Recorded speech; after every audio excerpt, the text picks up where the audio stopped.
필리핀에 선교사님 왔었을 때에 강단에서 말씀 전하는 것을 듣고 큰 은혜를 받았습니다. 불신자일 때 교회당 짓는데 3개월을 가서 짓게 된 것입니다. 벽면을 해야 되는데 돈 20만이 없으니까 사모님이랑 저녁에 모여 기도하는 걸 보고 우습게 생각했다는 거예요. 아니 뭐 돈 20만 원 없냐, 100만 원 빌려가지고 그냥 하면 안 되느냐. 다음날 아침에 일하러 왔는데 하나님 역사한 것을 얘기를 해준 겁니다. 이 교회하고 아무런 상관없는 둘이 길을 지나가다가 이상하게 교회 짓는데 들리고 싶어가지고 잠깐 기도하면서 마음에 감동받아 20만 원을 주고 갔다는 거예요. 가만히 보니까 그냥 되어지는 일이 아니라는 걸 알게 된 겁니다. 그런데 그런 일이 한두 번이 아니라는 거예요. 석 달 동안 그 교회를 짓는데 진짜 하나님 일에 살아계시면 이거 어떻게 되지? 이래 된 거예요. 우리는 분명히 아셔야 됩니다. 내 인생 삶에 하나님이 진짜 살아계시는 것, 교회 와서 뭘 보느냐가 중요해요. 저는 우리 은혜교회의 역사를 보면서 늘 그거를 체험하는 겁니다. 성경을 볼 때도 그리스도 관점으로 봐야 됩니다. 너희가 성경에서 영생을 얻는 줄 알고 성경을 상고하거나 이 성경이 내게 대해 기록했다. 사도행전을 볼 때에도 그리스도 관점으로 보셔야 돼요. 어떤 그리스도냐?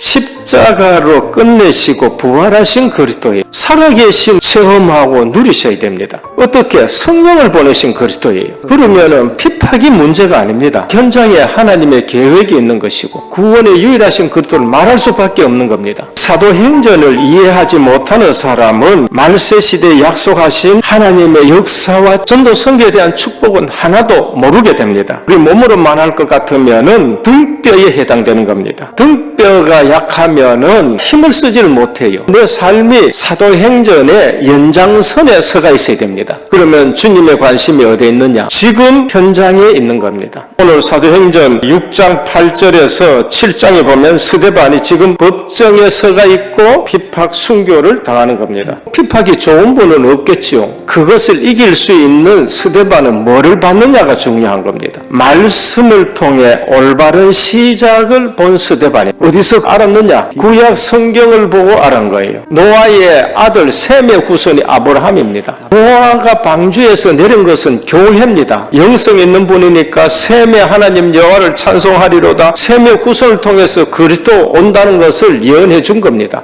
그런데 하나님의 아들들이 사람의 딸들의 아름다움을 보고 세상에 빠지기도 하고 그리고 나서 갈대아우르 그 문명이 아주 발달한데 아브라함의 아버지 데려가 우상 장사가 되어버린 겁니다. 그래서 하나님이 아브라함을 뽑아가지고 거기에 있으면은 안 되니까 가나안 땅으로 보낸 것입니다. 육신적으로는 좀 고생일 수 있습니다. 그런데 우상 장사 되는 거예요. 전부 다 죽는 거예요. 스데반은 성경을 통해서 우리의 조상 아브라함을 하나님이 어떻게 시작하겠느냐, 그걸 지금 대제사장 서기관들 앞에서 말씀하는 겁니다. 우리도 올바른 시작해야 됩니다. 나를 우리 가문을 부르신 이유, 많은 교회 있지만은 왜 또 여기다가 하나님의 은혜교회를 세웠느냐, 그거 알아야 돼요. 이스라엘의 복음이 없어진 현장을 본 스데반입니다. 언약을 붙들고 시작한 가문 민족이고 한데 지금 보니까 이 현장에 복음이 없어진 거예요. 스데반 설교석에 광야교회란 말이 나옵니다. 피언약 붙들고 출애굽했는 하나님의 백성 구약의 첫 교회가 사실은 광야교회로부터 시작이 됩니다. 하나님이 모세를 통해 성막을 짓게 했고 광야교회를 줘가지고 매일 제사 드리면서 가게 하는데 이스라엘 백성이 모세를 배척하고 우상 숭배하는 일들이 홍해 건너고 시내산 밑에서 또 옛날로 돌아가는 것을 보게 된 겁니다. 애굽의 종살이를 그리워하는 거예요. 아론을 사주해가지고 금송아지 만들어 놓고 이게 여호와고 우리를 애굽에서 인도내냈다고 말합니다.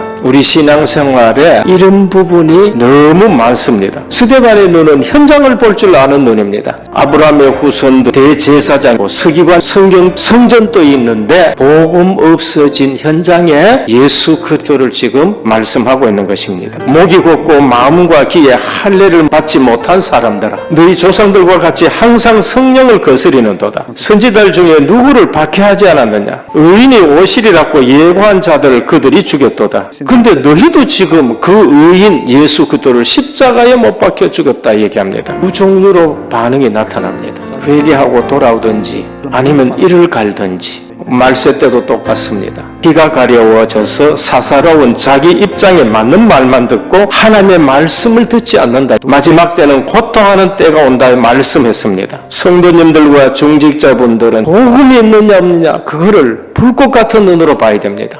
보호자의 영광을 바라본 스데반이 영안이 열린 중직자입니다. 보좌 우편에 주님은 앉아 계셔야 되는데 서 계시는 겁니다. 우리가 알아야 될 것이 내가 진짜 언약을 붙들고 그 현장을 본다. 하나님의 관심이 내게 있는 것입니다. 모세가 있는 호렙산에 하나님은 불꽃 엘리사가 포위되는 곳에 불말과 불병거가 동원되어 있는 것입니다. 예수로 나의 구주 삼고 성령과 피로 거듭나니 이 세상에서 내 영혼이 하나님의 영광을 누리도다. 온전히 주께 맡긴 내 영 사랑의 음성을 듣는 중에 천사들 왕래하는 것과 하나님의 영광을 보리로다. 땅의 것만 보시면 안 됩니다. 이 땅에 걸어가면서 순례자의 길을 걸어가야 되는 겁니다. 나를 남은 자로 하나님이 복음 때문에 두셨구나. 빛을 가지고 어둠을 물리치는 정복자는 것입니다. 영안이 열린 분은 모든 삶의 기준이 달라져 봅니다.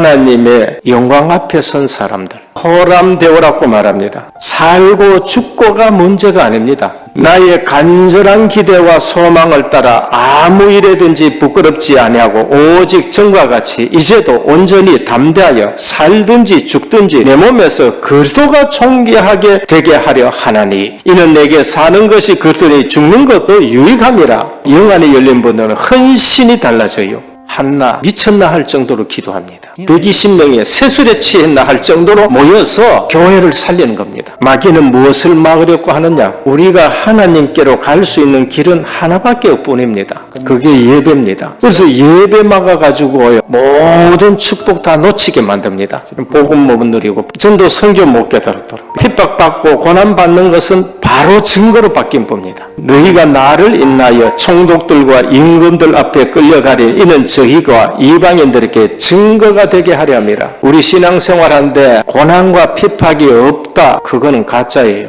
오늘 이 핍박 현장 속에서 누가 나왔느냐? 진짜 제자 나왔습니다. 스데반을 돌로 친 저들이 하는 짓을 알지 못하니 용서해 달라고 기도했습니다. 근데 나중에 거기서 바울이라는 큰 사도가 나오게 되는 겁니다. 그 제자는 루스드라에 가가지고 또 돌 맞습니다. 근데 사도 바울은 거기에 들어가 디모데라는 제자를 찾아내게 되는 겁니다. 이 핍박 통해서 하나님은 옛 틀을 깨고 새 틀을 만들어냅니다. 스데반의 순결이 내가지고 전 현장으로 다 흩어져 사마리아로 이방으로 더 큰 하나님의 계획이 이루어지는 겁니다. 오늘 또 우리 은혜교회에 생명 걸 이유를 본 스데반 같은 중직자들이 일어나기를 주님의 이름으로 축원드립니다.